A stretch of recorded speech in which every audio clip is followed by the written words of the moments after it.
Hello and welcome back to my YouTube channel. আজকে আমি আপনাদেরকে দেখাবো আপনাদের জিমেল অ্যাকাউন্টটি কি হ্যাক হয়েছে কি হয়েছে না সেটি আপনারা কীভাবে বুঝতে পারবেন। তো এর আগে আমি আপনাদেরকে একটি তথ্য দিয়ে দিই যে আমি এই ভিডিওটি বানাচ্ছি কারণ সাম্প্রতিক সময়ে আমরা বিভিন্ন জায়গায় বিভিন্ন নিউজ দেখতে পাই যে আমাদের জিমেল অ্যাকাউন্টটি হয়তো হ্যাক হয়ে গেছে অথবা হ্যাকাররা আমাদের তথ্যগুলো পেয়ে গেছে। তাই নিশ্চিত হওয়ার জন্য যে আমাদের জিমেল অ্যাকাউন্টটি কি হ্যাক হয়েছে কি হয়েছে না সেটি জানার জন্য আজকের এই ভিডিওটি।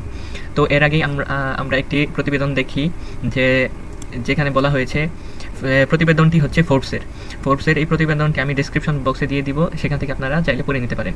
এখানে মূলত বলা হয়েছে যে আমাদের যেই ডাটা ব্রিজগুলো হয়ে থাকে সেগুলোর মধ্যে মাইক্রোসফটের আউটলুক, ইয়াহু, হান্ট এগুলোর ইমেইলের যেই পরিষেবাগুলো আছে সেগুলোর তথ্যই বেশি দেওয়া থাকে।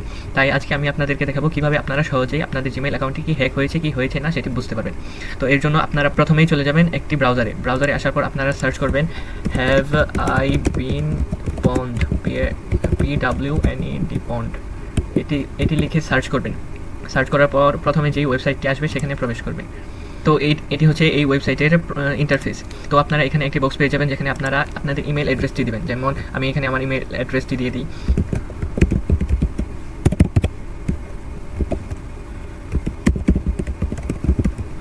আমার জিমেল অ্যাড্রেসটি দিয়ে দিলাম। তারপর আমরা এন্টারে ক্লিক করলে আমরা যে হিউম্যান এটি ভেরিফাই হওয়ার পরে আমাদেরকে এই তথ্যগুলো দিয়ে দিবে।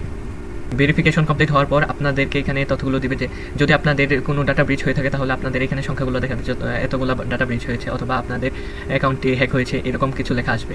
এখানে আমারটি আসছে যে স্টে প্রোটেক্টেড, আমারটি প্রোটেক্টেড আছে এবং এখান থেকে আপনারা আরও বিভিন্ন কিছু চেক করতে পারবেন। এই ওয়েবসাইটটির লিঙ্ক আমি ডেসক্রিপশন বক্সে দিয়ে রাখবো, আপনারা চাইলে সেখান থেকে চেক আউট করে নিতে পারেন। তো আজকের ভিডিওটি এই পর্যন্তই। যদি ভিডিওটি ভালো লেগে থাকে এবং ইনফরমেটিভ লেগে থাকে তাহলে ভিডিওটি অবশ্যই লাইক দিয়ে চ্যানেলটি সাবস্ক্রাইব করে পাশে থাকবেন। ধন্যবাদ।